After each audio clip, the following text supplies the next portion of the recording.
On a freezing winter night, a passing driver notices something strange along a quiet stretch of road in rural Connecticut. At first, it looks like a vehicle malfunction, a faint glow against the darkness. But as the driver slows down, the glow sharpens into flames. Emergency services are called immediately. Firefighters arrive quickly and extinguish the blaze. What they discover afterward turns an ordinary winter night into the beginning of a disturbing mystery, one that will cross state lines, puzzle investigators, and take years to fully understand. At the center of it all is a young woman no one expected to find there. Her name, once identified, will be Emily Carter. The road where the fire is discovered is not a busy one. It winds through a sparsely populated area, surrounded by trees and long stretches without homes or businesses. It's the kind of place drivers rarely stop unless something goes wrong. Once the flames are out, responders realize the fire wasn't accidental. A woman's remains are found near the roadside. There is no vehicle nearby, no personal belongings, no phone, no wallet, no identification of any kind. Investigators immediately note something troubling. Whoever left her there went to great lengths to make identification difficult.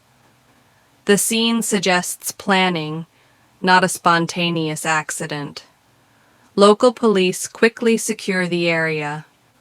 Word spreads among law enforcement that this is likely a homicide, and state investigators are brought in.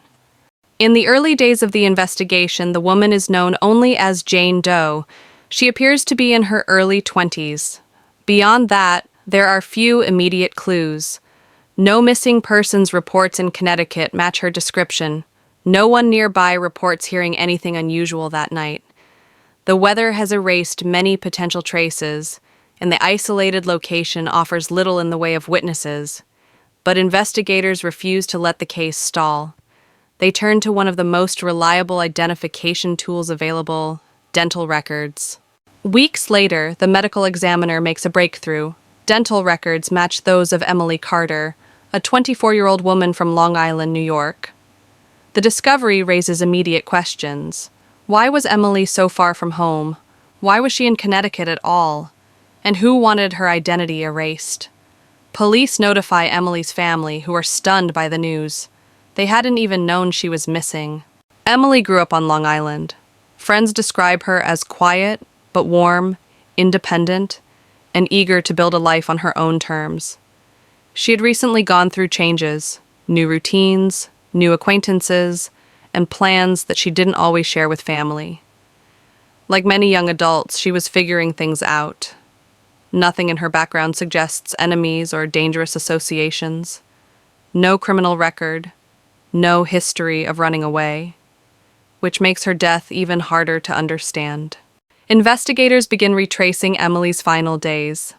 Phone records show she left Long Island days before her death. Surveillance footage places her at bus terminals and convenience stores along the way. She appears calm, not distressed. One detail stands out: Emily wasn't alone. Witnesses remember seeing her with an unidentified man, someone who doesn't match any known friends or relatives. This unknown companion quickly becomes the focus of the investigation. As police follow Emily's movements, the case expands beyond Connecticut. New York authorities join in. Federal databases are checked. The challenge becomes clear. Emily trusted someone who disappeared after her death. No financial transactions, no confirmed identity, no clear motive. Whoever was with her knew how to vanish. Without strong physical evidence or witnesses, the case slows. Leads come in and go nowhere. Some suggest Emily met someone while traveling. Others believe she may have known her companion longer than anyone realized. Investigators refuse to speculate publicly. Instead, they focus on facts. Time passes. The case grows cold. But Emily's family never stops asking questions. Years later, Emily Carter's case remains open. Her story becomes part of law enforcement training discussions, a reminder of how vulnerable people can be when trust is misplaced. Advocates push for better tracking of unidentified victims and improved interstate coordination. Emily's name is no longer unknown, and while justice has not yet been served, her case continues to matter. Because every unanswered question is a reminder. Someone out there knows what happened on that winter road. Emily Carter didn't disappear quietly. Her story crossed borders, challenged investigators, and left a lasting mark. And as long as her case remains open, there is still hope that one day the truth will come to light.